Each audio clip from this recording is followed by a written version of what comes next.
Today, what we're going to be talking about is we're going to be talking about the powerful connection between your mindset and your morning routine. And I'm going to give you an assignment at the end of this training. Tomorrow, we're going to build on this. So this entire week, what we're going to be talking about are the components to your morning, because your mindset and having a powerful mindset and being deliberate about what you're going to think about and what you're not going to think about, it begins the moment you wake up. And believe it or not, how you wake up, not when, but how you wake up, and the first few things that you do in the morning will dictate your mood for the rest of the day, which based on science is going to impact your productivity, and it's going to impact how you feel about your life. And it will also impact your mindset for the rest of the day. And that's why now that we've done in days 1, 2, 3, 4, and 5, we've done foundational training. You've learned a tremendous amount about how your brain works, about your default network, about how to be a deliberate thinker. You've spotted your limiting beliefs. You've learned how to think this, not that. You've started the skill and the practice of the skill. Remember, it's a process, not an event, to be a positive thinker. You've started practicing catching your limiting beliefs and swapping from that default way of viewing the world and thinking about yourself and choosing deliberate thoughts. Now let's talk about physical habits that you can adopt that are very simple, that will be life-changing, because they will impact your ability to be in control of what you're thinking and to be deliberate. And that begins with how you wake up. So let me talk about the morning. You can think about your morning routine and whether or not you even have one in the exact same way that we think about the brain. You're either defaulting to something that you've always done that may no longer serve you, or you're getting deliberate and choosing to do something that's more positive and powerful because you deserve it. And that starts with your morning routine. So if you're the kind of person where the alarm goes off and you hit the snooze, and then the alarm goes off again and you hit the snooze, and eventually you roll out of bed and you step into your day and you maybe drink a big dark cup of coffee and you skip breakfast and you skip exercise and you're tired, if that's how you start your day, your mindset is going to be impacted by that. If your alarm goes off and you immediately reach for your phone and you start scrolling through Instagram while you're in bed and looking at Facebook, and you are putting all kinds of stuff in your brain that triggers FOMO, that triggers insecurity, that triggers anxiety, that is going to impact your mindset for the rest of the day. And so starting tonight, I want you to take control and be more deliberate about your habits in the morning. And what we're going to do this week is we are going to build, based on science, the most powerful morning routine that you could possibly have. Sorry, I'm just moving this around so that the Instagram channel is brighter. The most powerful morning routine that you could possibly have based on science. It's super simple. It will help you become a more deliberate and positive thinker. And I'm going to walk you through step by step. And you're going to be doing this with more than 230,000 people around the world. So what is the assignment tonight? The assignment tonight is very simple, and you're going to hate it. You're totally able to do this, and most of you are not going to. You're going to let your limiting beliefs and your default mode of thinking stop you from making this simple change.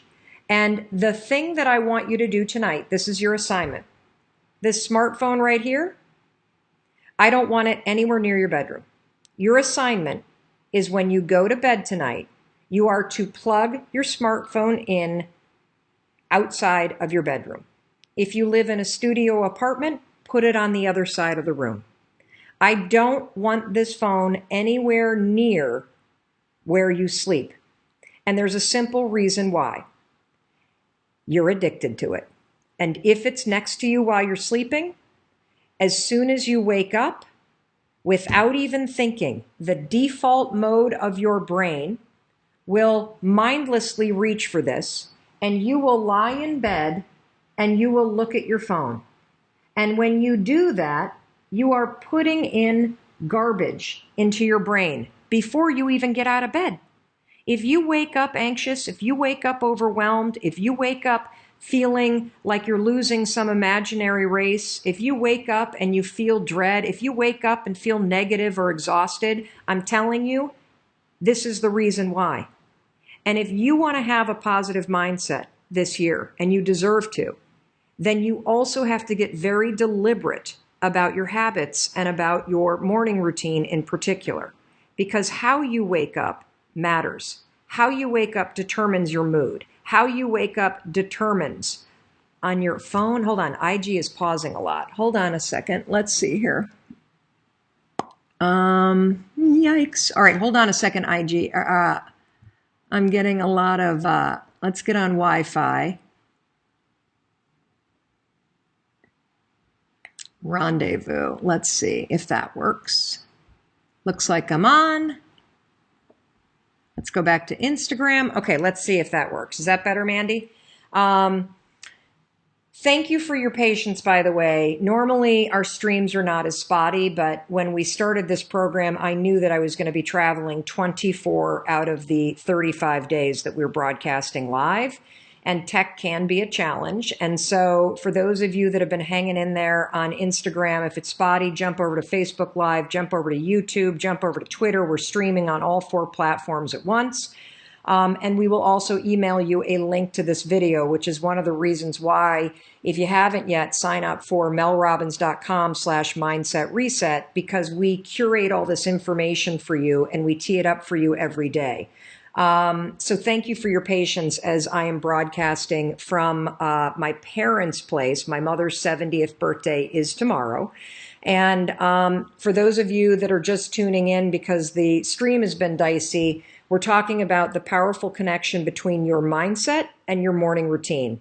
In fact, I would say it's not even powerful, it's critical. You cannot have a positive, in control mindset if you don't have control of your mornings. And it makes a lot of sense from a common sense standpoint, right? If you wake up and you're behind the ball, and if you wake up and you've got your phone in your face and you're not even out of bed yet, and you're looking at everybody's perfect life on Facebook and on Instagram and on Twitter, or you're reading the news and getting stressed out, you're absolutely, positively not going to start your day off right. So the assignment that I have for you is a very simple one, and it's one that you're going to be tempted to ignore. Do not ignore this. Tonight, when you go to bed, you are to put your phone as far away from your bed as you possibly can. If you have a bedroom, get your phone charging outside of your bedroom. Turn the vibration off, and you can turn the ringer on. And here's why. I know many of you are single parents. I know many of you have jobs where people need to get a hold of you. Instagram is reconnecting again, so I don't know what to make of this. I apologize for the feed on Instagram, everybody.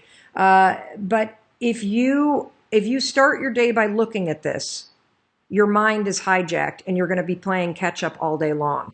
I want to give your brain a fighting chance to be deliberate. Tonight, what I want you to do is sleep without your phone. Plug your phone in outside of your room. And then when you get up, you're going to notice something. You're going to notice that you automatically reach for your phone. Your phone's not going to be there. You see, we're setting a trap. We're setting a trap so that you don't fall into the default mode of laying in bed and looking at that thing. I want to give you a chance to catch your thoughts. I want to give you a chance to do a couple things in the morning based on science that will give you control over your day, that will boost your mood, and that will help you develop a much more deliberate and positive mindset. So you got it? If you're going to do this, I want you to put the bicep pump curl, emoji, or give me a thumbs up in the comments below if you're going to try this, because it's a lot harder than you think. And even those of you that are like, oh, I don't look at my phone, baloney.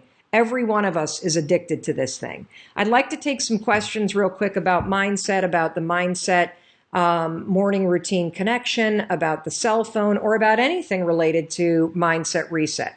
Danielle from Facebook, I love routines as well, but what if you let go of your routine? Can you still embrace yourself and the day? I'm not sure I understand the question. I love routines as well. I think that yes, you can, if what you're basically saying is you have a morning where you don't do your normal routine and now it's noon and you realize, my gosh, I've spent the morning in a negative mindset. Can you catch yourself? Absolutely. You absolutely at any moment during the day can catch negative beliefs. You can catch limiting beliefs. You can catch yourself when you default to the negative things that you've trained yourself to think. And you can 5, 4, 3, 2, 1 in 5 seconds flat. You can switch to a more positive belief. Absolutely. You can change your attitude like that. No question. You can put the force fields up if you feel yourself getting sucked into somebody else's drama. What I'm trying to tell you is that while that's possible, and while you should do that all day, particularly as you are practicing the skill of having a positive mind, I am here to tell you, based on personal experience, that when you start to own your morning, and when you start to take your morning routine seriously as a habit that you develop that contributes to your mindset and your happiness and your sense of control, it will change your life. If you're concerned about anxiety, having a morning routine that I'm going to walk you through step by step this entire week, this is key to curing yourself of anxiety. And it begins the night before. So Betsy asked, is it better to prep the night before? Absolutely. So the night before, I always plug my phone into the kitchen, or I plug it into my closet. I turn off the alerts on my text messages. I turn off the buzzing, and I leave the ringer on in case there's some kind of emergency. My kids know that they should call me if they need to reach me. We have a daughter who's in college, and kids are all over the place these days. My business partner knows, call me if you need to reach me. Do not text me. And that one habit has changed my mindset for the better. It's changed my life for the better, because when I wake up in the morning, I actually get out of bed. I don't scroll through my phone. And because my phone is nowhere near me, I don't even reach for it. I spend the first 30 minutes to an hour of my day before I even look at my phone, and it has been a game changer, both in my ability to cure my anxiety and in my ability to be deliberate about what I want, A, to be thinking about, and B, what I want to be focused on for this day. Tatiana on Instagram, I switch my phone to airplane mode or turn it off completely for the night. Is this okay or the equivalent? It's definitely okay, but I don't want it near your bed, because I don't even want you tempted to reach for this thing and to start scrolling through it. We live in a moment of time, here comes my father, where we need to have major boundaries with our phone. This right here, it's supposed to be a tool, but we have become the tool. Advertisers know that they can make money on your attention. So when you look at this, whether you're looking at your email or you're looking at Facebook or you're looking at social media, you are giving the world your most precious commodity, which is your attention. And so you're going to hear me hammer the fact that boundaries with this, essential for your mindset, essential for your happiness, essential for your success. Vicky from Twitter, why is morning routine so important? What 2 to 3 items should be a part of it? Why is the morning routine so important? Couple things. How you wake up has a scientifically proven impact on your ability to focus, on your happiness, and on your productivity all day. This is not something I've made up. This is well-established research. And I'm going to be explaining it to you in bite-sized pieces all week long. And so to preview it, we're going to be talking about this tomorrow morning. The 2 to 3 pieces of it are, for me, I wake up when the alarm goes off. And I'm going to explain the science why the snooze alarm is horrendous for your productivity. It actually impacts the way that your brain functions when you do it. We'll explain that in a training this week. I then get up, and for the first couple minutes of the day, I plan my day. And I have a particular process that I go through that leverages something from Harvard Business School called the progress principle. I have a mindfulness practice. That could be anything that you want. It could be gratitude journaling. It could be meditation. It could be 5 slow, deep breaths. It could be taking your dog outside for a walk. And then on mornings when I can, I have a micro exercise practice where I do planks for 5 minutes, or I do something to get my blood pumping on the mornings that I can. I do all that before I ever even look at my phone, because I put myself and my mindset first deliberately before I ever allow the world access to my mind. You do not want anybody to have access to what's going on up here until you've gotten deliberate about what you're thinking about first. So that's a preview, but I'm going to, as I promised, this was going to be bite-sized stuff. If you've already watched the first 10 minutes of this, you got the training for today, which is the powerful connection between your mindset and your morning routine. And your morning routine begins the night before when you plug your phone outside of your bedroom and you go to bed without your phone anywhere near you. The other reason why that's important is we know based on research that the blue light on these things impacts your ability to fall into a deep sleep. Sleep is essential for you to have a healthy mindset. And also when you wake up, if this is next to you, 87% of adults sleep with their phones or next to their phones. And 33% of adults check email in the middle of the night. And so whether you're willing to admit that or not, we want to break your habit of giving the world access to your mind, and we want to make you more deliberate about how you are with your phone. And the reason why is it has a direct scientific researched impact on your mood and your mindset all day. I have time for just 1 or 2 more questions. If you have any other questions about this, seeing a ton of, but my phone is my alarm, I have kids. Do you see the excuses, everybody? What's more important? If you have kids, do exactly what I told you. Leave the ringer on. If your kids need you, they can call you. If your boss needs you, they can call you. And this is really important for your kids too. You know, there's a lot of research about kids and phones and how they're hugely addicted. And the thing about kids and phones, particularly phones in their bedroom when they're going to sleep at night, is that if you have teenagers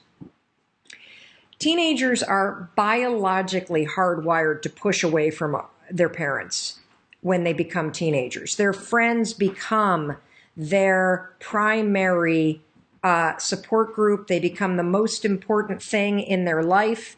And kids feel an obligation to stay connected to their friends. And they feel an obligation that if I'm not available for my friends, you know, that makes me not a good friend. And so to help your kids, you need to draw the boundaries for them.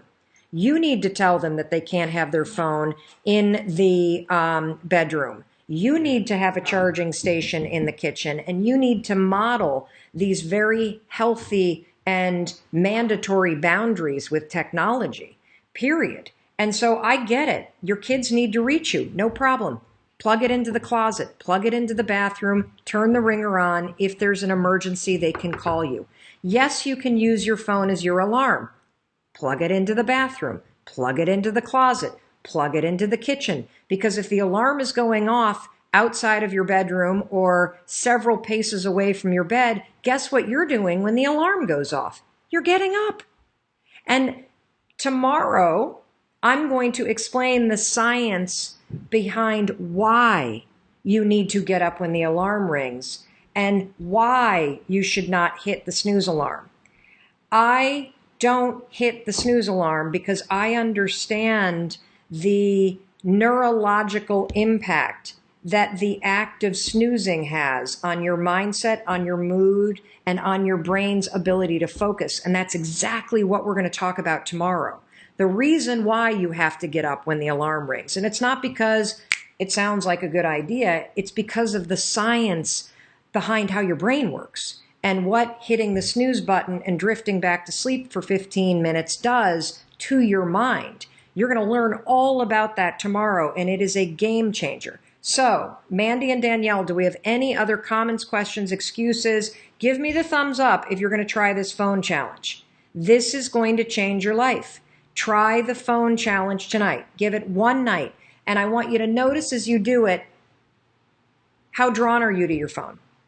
How panicky are you that it's not near you?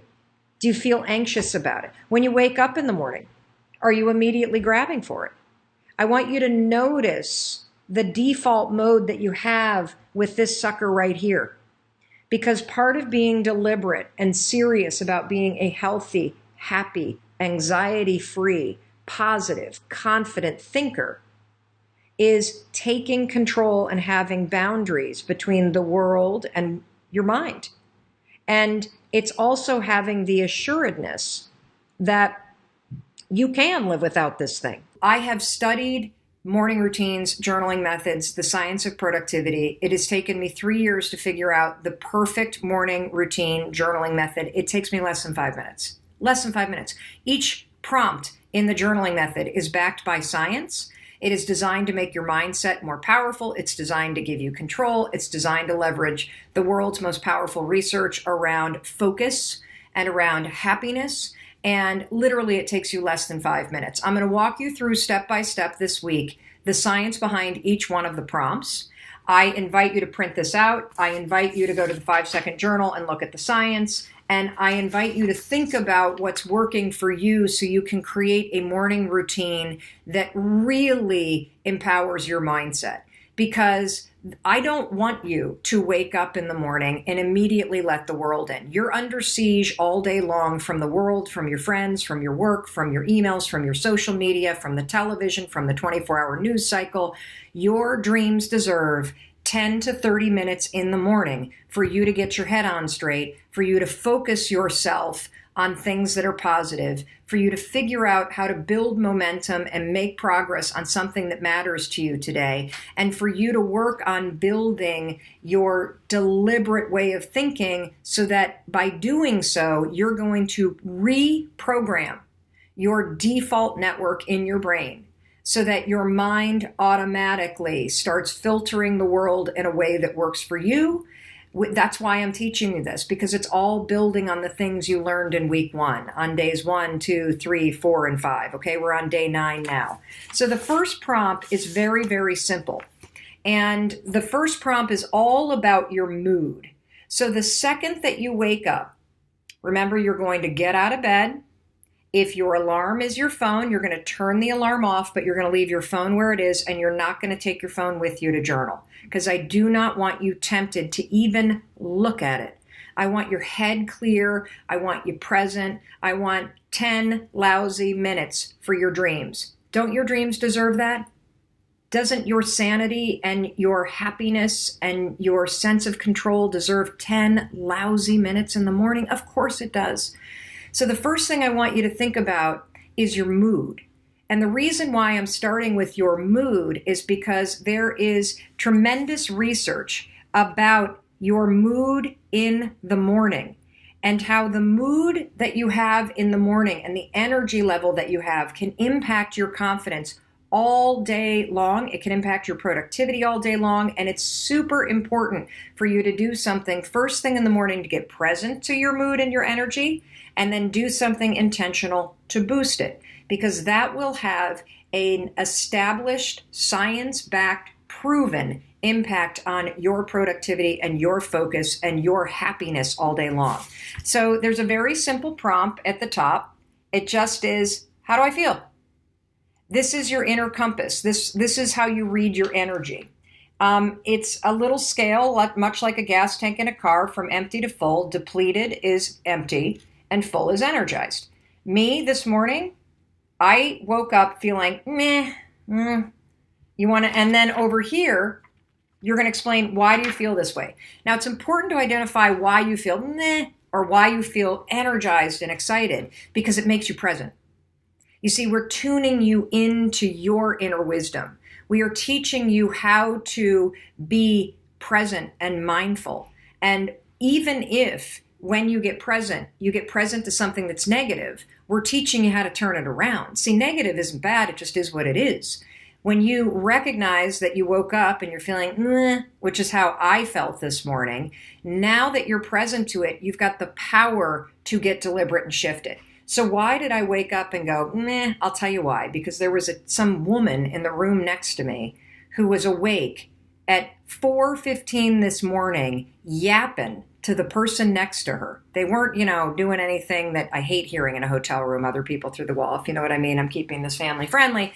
But she was just talking and talking and talking. And then I woke up again at 4:37, and I woke up again at 5:12, and I woke up again at 5:57, and then I woke up again at 6:20. And then I just got up. I mean, my alarm hadn't even gotten up yet. And I was so annoyed. And that's why it was like, meh, because of this chick next to me in the hotel room. It's actually the first thing that I said to Mandy. So I wrote down, I feel this way because I kept getting interrupted in my sleep and woken up by this person, and that bothered me. And the other reason why I feel meh is my neck kind of hurts. Sleeping in so many hotel beds, it's been lousy for my 50-year-old neck. So now the next thing that you're going to do, how long did that take? 5 seconds. 5 seconds to circle this, 5 seconds to explain why. Now the next one, most important. To feel more energized, I can. We want to boost your mood in the morning. It takes 5 seconds to think about it.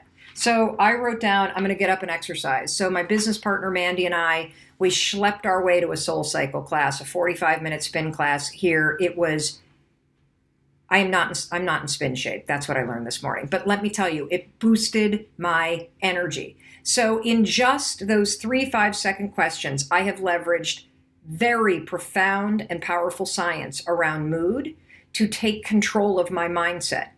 I could have easily in my old life woken up, been interrupted by some woman next door to me in the hotel all night long, been annoyed about it, carried that like, oh, I didn't get enough sleep, all through my entire day. All through my entire day. How many of you have done that? You got a lousy night's sleep, or somebody interrupted you when you're sleeping in a hotel, like what happened to me, or the dog barked and had to go out at 3 o'clock in the morning, or maybe one of your kids came home after a night of partying and then you were upset and you had to deal with that. And then you went back. And so you wake up and your mood is lousy. And then all day long, you basically make one moment where you wake up in a bad mood become a bad day. You're not going to do that anymore. That's the power of a mindset reset, and that's why you're going to start with mood when you wake up. It is just before 8 o'clock on a Sunday morning. Chris and I are headed to Owl's Head Peak here in southern Vermont to try to catch a good view. One thing that I love about you, other than the fact that you almost just drove into a ditch, is that you're always like up and at 'em, up and at 'em. Hi, YOLO. Early bird gets the worm. That's right. And the view. I was just about to ask Chris a question, and I thought you should know that this is a question that I think about every morning when I wake up. Here's the question. What's your one goal today for yourself? Make it something that matters to you. Not a should, not an obligation, something that matters to you, that you want to do for you. And then decide who you're going to be today. Wake up and ask those 2 questions, and it's extraordinary how much it impacts you having a great day where you feel in control. My goal today is to spend time with your hubby. That's so cute. That's not what I was going to say. My goal today is to sit down and set a timer for an hour and write. That's my main goal. And who I'm going to be today is I'm going to practice being present. One of my goals was to go for a hike, so we're doing that. Check. But it was to write also, so I'm going to adopt your 1 hour rule. Okay. That way it'll be so cute that when you're writing, I'm writing. Who are you going to be? Who am I going to be? I'm going to be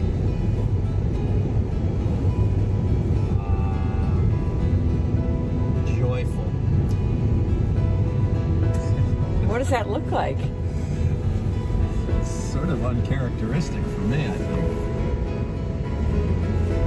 Well, I think you're inwardly happy and joyful, but not outwardly expressive of it. You're very contemplative. So let me Quiet. rephrase. I will be celebratory, to use your Ooh, words. that's good. Will you please watch the road?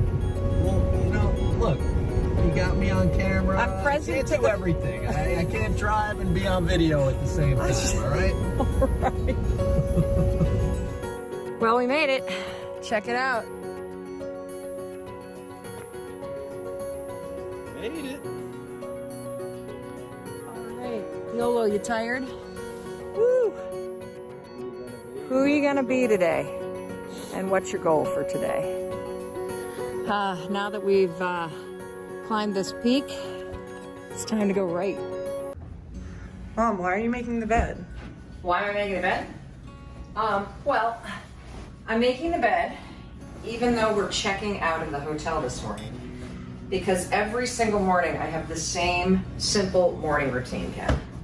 I get up when the alarm rings, I get moving, I get my exercise clothes on, I move my body, I then journal, do a brain dump, I make my bed, and even though we're checking out of the hotel, it's so important to keep to your routine, because the key to changing your life is change your daily habits. The way that you start to change the big things is you change the small things. Make tiny, teeny promises to yourself and then keep them. So I have a promise to wake up and get up for myself. For years and years and years, I would get up to make the school bus. I would get up for school. I would get up because my mom was telling me to. I would get up because I had to get to work. I would get up to get my kids to school. Today, I get out of bed when the alarm rings for myself. I make the bed as a gift to myself. Now, normally when I'm home, the gift is I get to come back to a nicely made bed and I have a beautiful place to lay down and dream. It's also a gift because I start my day by completing something. But it's also a gift, even though I'm checking out of this hotel this morning, because I am building the foundation for all change, which is consistency. So here's how you can put this into practice. Think about what you want your morning routine to be. Come up with just one promise you're going to make to yourself. Is it going to be to get up when the alarm rings? Is it going to be to make your bed? Let's start with making your bed. Tomorrow morning, you're going to wake up and you're going to make a promise that you're going to make your bed for yourself. Do it every morning, and you are building the habit of consistency. And that habit of consistency is the backbone to all change. We got a flight to catch. I want you to just think for a minute, because we all have, I love to use the analogy, the inner snooze button. You have these amazing ideas that bubble up, right? You've been watching people all day, and I guarantee you, like, ping pong balls, boom, boom, boom, boom, boom, boom, boom. You've got an idea, oh, I should do this, I should do that. And every time you have an idea, what do? Boop, hit the snooze. What's the first decision you made this morning? I bet it was to go back to bed. Yeah, for the first decision today, I'm 1 in 400 trillion, I'm gonna go back to sleep. And I get it. Your bed is comfortable. It's cozy, it's warm. If you're lucky, you've got, like somebody that you love next to you, or in my case, I've got my husband and my 2 kids and possibly the dog. And the reason why I'm bringing up this first decision that you made today and the inner snooze alarm is because in any area of your life that you want to change, there's one fact that you need to know. Just one. You're never going to feel like it. Ever. No one's coming. Motivation isn't happening. You're never going to feel like it. Scientists call it activation energy. That's what they call the force required to get you to change from what you're doing on autopilot to do something new. So try this test tomorrow. You think you're so fancy. I know you're attending TED. Try this. Tomorrow morning, set your alarm for 30 minutes earlier. And then when it goes off, take those sheets, throw them off, and stand up and start your day. No snooze, no delay, no I'll just wait here for 5 seconds because Mel's not standing here. Do it. And the reason why I want you to do it is because you will come face to face with the physical, and I mean physical, force that's required to change your behavior. Do you think that somebody who needs to lose weight ever feels like going on a diet? Of course not. Do you think they ever feel like eating boiled chicken and peas instead of a croissant? I don't think so. The activation energy required to get your ass away from your computer and out your front door to go on the walk you said that you were going to go on is the exact same amount of force that it takes you to push yourself out of a warm bed and into a cold room. Hey, it's Mel, and I know I have been hammering the point that you have to create a routine if you want to be happy, successful, and feel confident and in control. And so many of you have asked me, what is my morning routine? So today I decided to walk you through it. So I wake up at 6:15 to this alarm clock that simulates the sunrise. Then I pet my dog. Then I always make my bed. This is a really important tip. So the night before you are going to sleep, lay out your exercise clothes, because when you see them in the morning, it acts like a trigger in your mind to remind you of your promised exercise. And even though I get dressed, I don't feel like exercising. Here's another pro tip. I program my mind to be positive all day, and I practice gratitude while brushing my teeth. I brush with my non-dominant hand, which is the hand that you normally don't write with, so I brush my teeth with my left hand because I'm a righty. And then as I am brushing my teeth with my left hand, I have to pay attention because it's not really a natural thing to do. And as I'm paying attention, I have my gratitude practice where I think about what I'm grateful for. I love it when the spring flowers are coming up. We've turned our family room into a gym, and I have tagged a bunch of the classes and instructors that I love for you to check out. Oh, gotta go to the bathroom. Oh, there's Chris. Now let's get started with the class. Braxton, here we go. Oh, forgot my water bottle. I have terrible ADD. It is true. What do I put in my water bottle? Baraka, Holly Jacobs from Sony Pictures Television. I love you for introducing me to this. Kind of hard to exercise when you have a puppy, but makes you grateful. What do I eat for breakfast? Either a smoothie or eggs from the chickens across the street. And I'm telling you right now, your morning routine is everything. So get up early and find time for yourself. So there you have it. That's my typical morning routine, and it never fails. Every morning that I stick to my routine, I have a much more powerful day. And the mornings that I don't stick to the routine suck, honestly, because I wake up behind the ball. When I get up when the alarm rings, I have made and kept a promise to myself. When I make the bed, I am completing something before I leave the bedroom. And I also, whenever I walk back into the bedroom, I see something that has been accomplished. I don't see a mess that needs to be completed. By prioritizing my physical and mental health and getting some exercise in, I not only feel better mentally, but I also release chemicals in my brain that helps me focus. There is no doubt that having a powerful morning routine is part of every successful person's programs. It is something that you deserve. It is something that you should create for yourself, and it is something that will improve your life. Now, I want to challenge you, put your morning routine tomorrow morning on social media. Put it on your stories, do a collage of photos, and please tag me and describe your morning routine, because I am going to be watching, I'm going to be cheering for you, and I'm going to be celebrating people on my story for the next week who are putting their morning routines out there. Remember, morning routines are amazing, so make one that works amazingly well for you. We have already covered the science around the way that your brain works. We have already discussed how you have a default network of neurons and neural pathways in your brain that filter the world. They allow what comes in and what comes out. We've talked about limiting beliefs. We've trained you on the power of being a deliberate thinker. We've trained you on how you think this instead of thinking that when you have very negative beliefs. And now we're in the portion of the program where we're talking about the power of your morning routine. Why is a morning routine critical for your mindset? The reason why your morning routine is critical for your mindset is a couple reasons. Number one, let's just think common sense.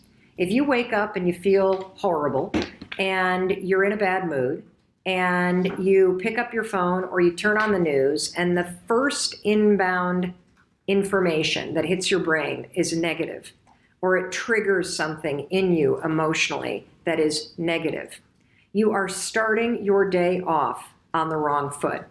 And you might even have a habit that if you wake up and the day begins as a bad day, that you then spend the rest of your day convincing yourself that this entire day is a bad day. That is a major mistake. It's also not true because you get to choose how you view what's happening around you. And the second reason why your morning routine is critical is because the first 2 hours that your brain is awake are the best 2 hours for your brain all day. And so I believe that if you create a very powerful morning routine, and the one that I am recommending that you start off with, and then you make it your own, you add in things, you take away things that you don't use or that you're not going to like. But everything I'm recommending is based on the science around productivity, focus, happiness, the way that your mind is actually wired to work. And that's why I'm recommending everything that I've been recommending in the program. I will explain very briefly the steps of the morning routine, but if this is the first video you're watching, it's day 11. Go back to day 9, go back to day 10, where I really begin talking about the power of a morning routine, why it's important, and I explain the science in detail. For today's training, we're going to talk about the third step in your morning routine.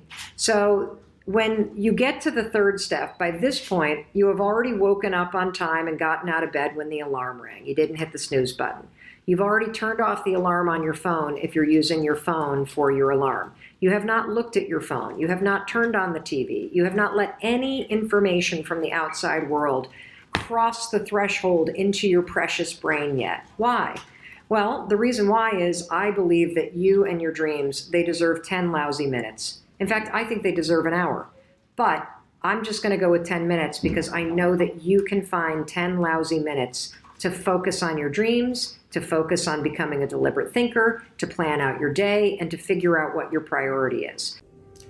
Good morning. I'm talking quietly because my daughter's sleeping. I woke up this morning and I was feeling really anxious. And what that means for me is the second that I wake up, my heart is racing and I start feeling like something's wrong. And I know this feeling because I've had anxiety for decades. It doesn't come around that much anymore, but when it does, oof, it takes me right back. So I wanted to just grab the phone and show you what I do when I wake up feeling anxious. First of all, rule number 1, do not, under any circumstances, lay in bed if you wake up and you feel anxious about something. You have got to use the 5-second rule, 5, 4, 3, 2, 1. Get up, get out of bed, get moving, because if you can get up, you can get going. If you can get going, you can get dressed. If you can get dressed, you can move your body. If you can move your body, you can then move your emotions. If you can move your emotions, you can then move your mind. If you can move your mind, you can move your mood. So one thing leads to another. Number 1, get up. But rule number 2 is remind yourself that you're okay. Talk back to the anxiety. Why was I feeling anxious? Well, I was feeling a little anxious because I'm out here in Los Angeles to move our daughter back into her sophomore year of college. And I'm gonna miss her. I'm flying home today and I'm just sad. I'm sad that I'm leaving her. And all goodbyes, all transitions always bring up this sort of fear and this unsteadiness in me, because your anxiety is gonna get worse if you allow yourself to keep thinking the negative thought. I just kept saying, I'm safe, she's safe, we're okay. It's okay to be sad. You're gonna see her in a couple months. And the anxiety started to disappear. Third step, I want you to get your exercise clothes on. That's right. once you get up and you get going, get your exercise clothes on. The next thing you're going to do, make your bed. I'm going to do that as soon as I'm done making this video. She's still sleeping. I'll still make my side of the bed even though she's in that bed, because I make my bed for myself. It's a little promise I keep. When I make my bed, I give myself a gift because I will be lying down in it, and it gives me a beautiful place to dream tonight. And even though I'm in a hotel right now, I'm still going to make my bed because it's a habit. And habits are really amazing patterns to create in your life. And the thing about a good habit is it creates a solid foundation for you. So by making the bed, I am showing myself that the pattern that I normally go through is right here, even in a moment of anxiety. Now, what am I going to do after? I'm going to move my body. Now, I don't have a yoga mat in this hotel room. That's all right. I'm going to come right over here to this wood floor, and I'm going to do some yoga right here, because moving my body moves the anxiety out. And then I'm going to sit down and I'm going to move my mind. And this is the final thing.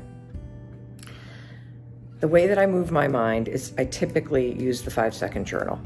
But this morning, the way I'm going to move my mind is I'm going to do a brain dump. And I'm just going to pull out a piece of paper. It doesn't have to be fancy. I'm probably going to use this piece of paper right here. And I'm going to write down every single thing that is on my mind. You don't have to let anxiety hijack you. You can meet those moments, whether those moments are moments when you wake up first thing in the morning and you feel anxious like I did this morning here in Los Angeles, or whether it's anxiety that comes at night, or the anxiety that sort of is your companion right now during the day. Anxiety is a normal part of life, and by having a simple process for meeting it and not reacting to it but responding to it, you will see a profound difference in your ability to move through your life and face the roadblocks and obstacles that life throws at you, and just keep rolling down the highway. It's an amazing skill. It's really an interesting trick of the mind. And like you, I have this similar sense of I want to be able to want it for people. Yeah. And the one thing in my life that I am very grateful for is that I know how to build desire. I know how to go down the process of wanting something. What is that process for you of desire? Because what I've found in this book is, here's the thing for most people, and I'm hoping that your process will attack this. What I've discovered that is heartbreaking is the average person cannot celebrate themselves. I'm going to ask everybody who's watching this to tomorrow morning stand in front of the mirror. We're going to unpack this whole thing and try to high five yourself. And most really people, fast, give people the science behind why that's meaningful. So I have this habit of every single morning, I stand in front of the mirror and I take a moment and I raise my hand and I give my reflection a high five. And there is so much science behind this. So instead of seeing yourself, right, and having this moment in the mirror, you know what the average person does? First of all, we beat ourselves down. So I would look in the mirror for 40 some years and be like, oh my God, my freaking jowls look like saddlebags on a goddamn horse going in the Grand Canyon. My eyes my neck is only striped. My one boob's hanging lower than the other. I look like shit, my gray hair. Like, I start bringing myself down. And when you start going down that road with your reflection, then your thoughts go to, I didn't get to that email. I forgot to text Lisa back. Oh my gosh, the dog still needs to be walked. I've got 9 minutes for my first Zoom call. You're now checking out. And that moment in the mirror every morning could be a profound moment where you lift yourself up and you check back in with your intention. So the first piece of research, and this is recent from Harvard Business School, is that a simple moment in the morning where you set an intention about who you're going to be today impacts productivity, how you show up as a leader. It impacts your confidence. It impacts your mood all day long. Just that simple moment of setting an intention. So that's research number one. Instead of standing in front of the sink in your bathroom and criticizing your appearance or mindlessly going on autopilot, check back in and let's teach you to make it a habit to lift yourself back up. I hope you guys enjoyed this episode, brought to you by our sponsors at Athletic Greens. To receive a free 1-year supply of vitamin D and 5 free travel packs with your first purchase, visit athleticgreens.com/impact theory. Enjoy the episode. Second piece of research, and this comes from a whole field of study called neurobics. Neurobics is like aerobics for your mind. I didn't make this up. This is literally, you can speed up the development of new neural pathways by marrying physical activity with a change in thought. And so traditionally, I know you've covered this on your show, if you, for example, were to brush your teeth, I'm a right-hander, if you were to brush it with your other hand and think a new thought, the fact that your brain is focusing on brushing with your non-dominant hand activates more focus on the new thought. It accelerates the learning. So you take neurobics, a physical activity with a different thought, and let's talk about a high five, for example. What does a high five mean to you? That somebody did something awesome or I did something awesome. Correct. And if you think about the times in your life when you've gotten a high five, it's because somebody's like, Tom, you're amazing. Tom, get your attitude out of the can. You got this. Tom, you're going to make this shot. Tom, we can still win. I believe in you. Keep going. You have a lifetime positive association with giving other people high fives stored right here in your subconscious mind. When you raise your hand to your own reflection, it is impossible for you to think, God, I look fat. Boy, am I an asshole. I really screwed up my life. You can't do it because your lifetime association with this motion is all, I believe in you, I got you, I see you, I celebrate you. And so you, in the moment of doing it, override decades of negative self-talk. It's incredible. Now, have you ever gotten a high five where somebody misses the hand or it's sort of like, it sucks, right? Of course, yeah. Yeah, what do you do when that happens? I redo it. Correct. Yeah. That's because a high five requires you to be present and there is an intention behind it.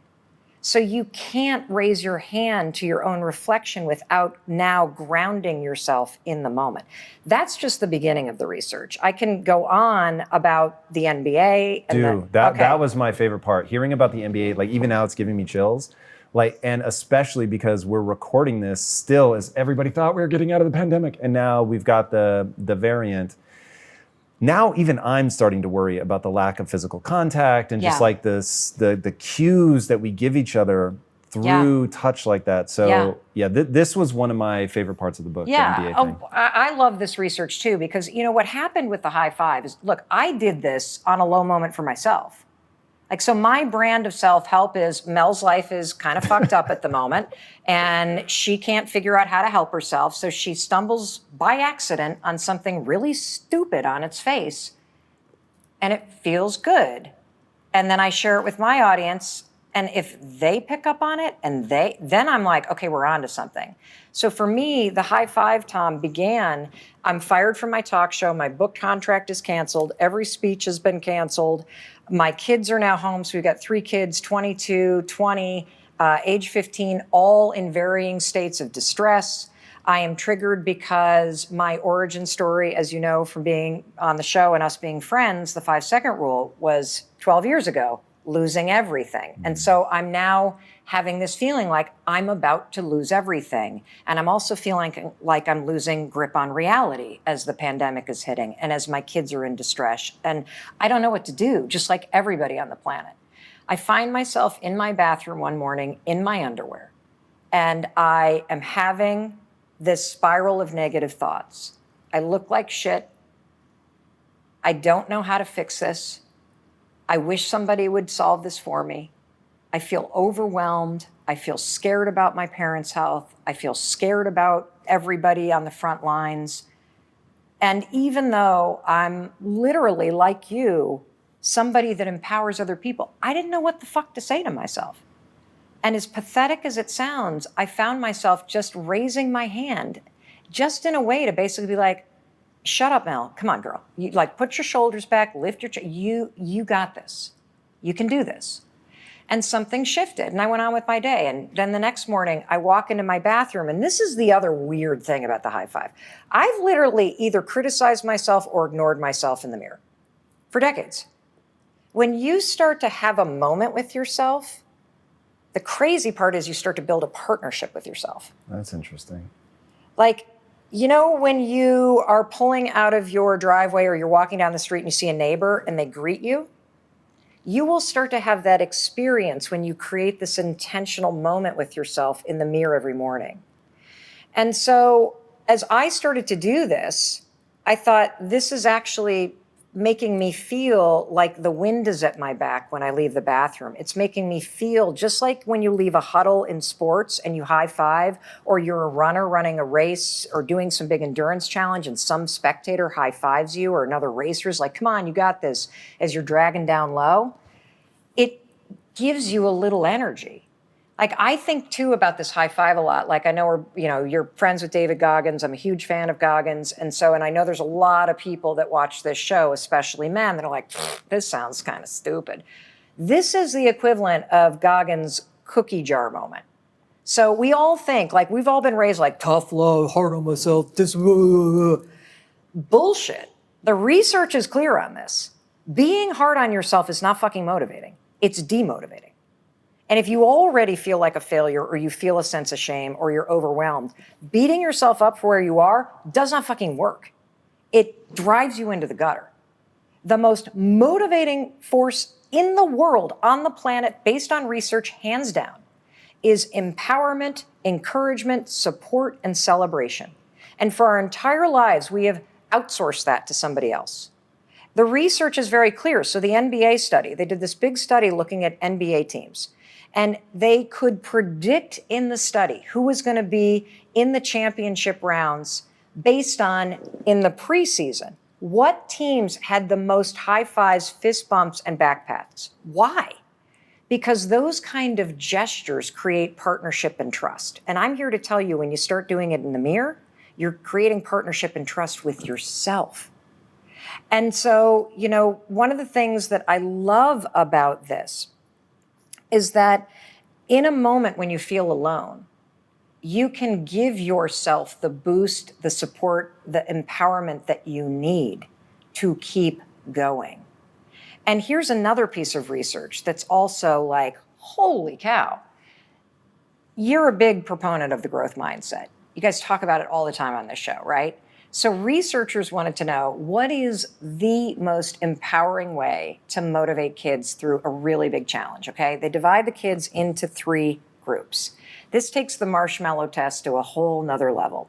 You got one group of kids that are doing a challenging task, and they're getting the fixed mindset praise, which we all know does not work. Oh, Tom, you're so smart. Oh, Tom, I love your glasses. That's going to help you. Oh, Tom, you got a great smile. Oh, Tom, I just love so much about you. I know you can do this. So that's one group. The second group gets the growth mindset kind of praise. Tom, you are such a hard worker. Tom, your perseverance is unbelievable. Tom, you just keep going. That does better, obviously, than telling you that you're smart, because it makes you motivated to work hard. The third group, they just got a simple high five. The researchers didn't even say anything to the kids. They just walked up, gave them a high five. The group of kids that got a simple high five outperformed, outworked through all of the challenges, all of the other forms of praise. Why? Because a high five is something deeper than praise. It fulfills your most fundamental needs as a human being.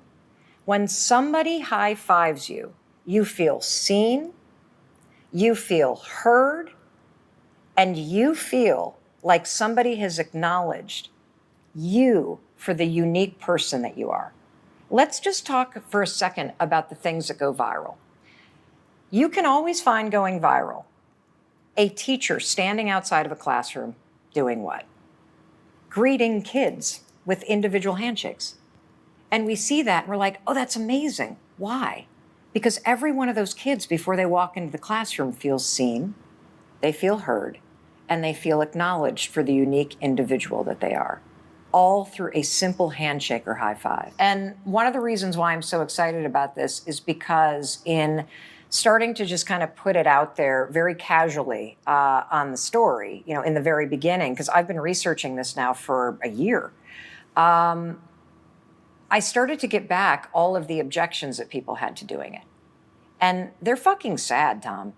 And this gets to the heart of why I think so many people are stuck.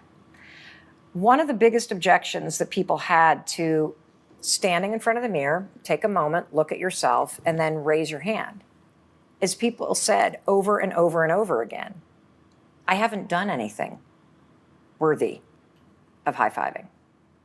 High-fiving feels like a celebration. I don't have the number on the scale that I want.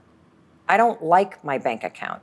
I don't enjoy what I do for a living. I've made a shitload of mistakes. I'm struggling with trauma. I don't have anything to celebrate. And what I realized is people are making a fundamental mistake. You are withholding the very support, empowerment, and celebration that you need to change and to do the hard work and to face the things that you're scared of. And that's why you're not changing. This is so interesting. So I'm going to push you on this. I'm super curious because one of the things I love about you is you're so blunt and honest about, hey, if you want to have self-worth, you have to do things that you think are worthy. I'm a huge proponent of that. And yet I do recognize that you have to let yourself off the hook to really get started. So how do you help people anchor on something? Is it just, hey, it's the fucking neurochemistry of the situation, you have to do it? Yeah, pretty much. Because if you can't stand in front of the mirror and raise your hand and high-five yourself just because you got your ass out of bed and you're breathing, you will never get what you want in life, ever. There is something in the resistance to it. And if you unpack the resistance, you will find the reason why you don't have what you want. You either think you're not worthy of it, or you think that it's kind of stupid, or you have been brought up to believe that for women in particular, you're going to be bitchy or selfish or not likable if you're celebrating yourself. There is something in the resistance to you simply cheering for yourself. So talk to the person though that, so as of right now, they really believe, the world has shown them that they aren't worthy. It's not like they question it. They know it to be true. Yeah. How do you help people? Because I recognize that as a lie, or even if it's true, it's useless. But how do you help people out of that moment? So the first thing that I would say is, how is treating yourself as if you're unworthy helping you? Like, let's just get strategic and common sense about it. Is the negative shit you're saying and the support that you're withholding helping you feel better? If it's not, try this. Try celebrating yourself 5 days in a row. Literally, try starting your day by waking up and raising your hand and high-fiving yourself in the mirror just because you're breathing, and see what happens. We have a woman that wrote to us who's in a domestic violence shelter. Oof. She's lost everything. She's been in abusive relationships. She has a tremendous amount of childhood trauma. She is doing the high-five habit, and here's what she had to say about it. I have nothing right now. I have a tremendous amount of evidence from my life that I have fucked everything up. But you know what this high-five habit is showing me? I still have me. I can have my own back. I can be here for myself. The world has told me and convinced me that I can't, but every morning when I stand here and I stare at myself in the mirror and I raise my hand in defiance of all the shit that's happened to me, I keep going. I am saying I believe in myself. And when you have that small reversal, that small act of defiance, and that's what it is. If you're like heavy and you're eating emotionally or you're feeding your trauma, when you raise your hand and celebrate yourself, even though you don't like what you look like, it's an act of fucking defiance to all the stuff that you have survived in your life. And the best part about it, you don't have to fucking say anything. And you know, the reason why this is so important is most mantras are complete bullshit because you don't believe it. You know, we all know we need to accept ourselves. We all know we need to love ourselves, but how? How do you do it, to your point, when you have a bunch of evidence stacked up that you failed, or reasons that you see that make you feel like you've blown it or you're not worthy of it. I'll tell you how. You frickin' raise your hand and high five yourself anyway. Because beating yourself up will not make you do the work to get healthy. And tearing yourself down over the shit that you've done or the terrible relationships that you're in, it's not going to empower you to change the patterns that are keeping you stuck. But raising your hand in an act of defiance or a fuck you to the past that you survived and saying, I'm still here, which means I still have a shot to change my life. That is what this means. Hey, it's Mel. Thank you so much for being here. If you enjoyed that video, by God, please subscribe because I don't want you to miss a thing. Thank you so much for being here. We've got so much amazing stuff coming. Thank you so much for sending this stuff to your friends and your family. I love you. We create these videos for you. So make sure you subscribe. Mwah.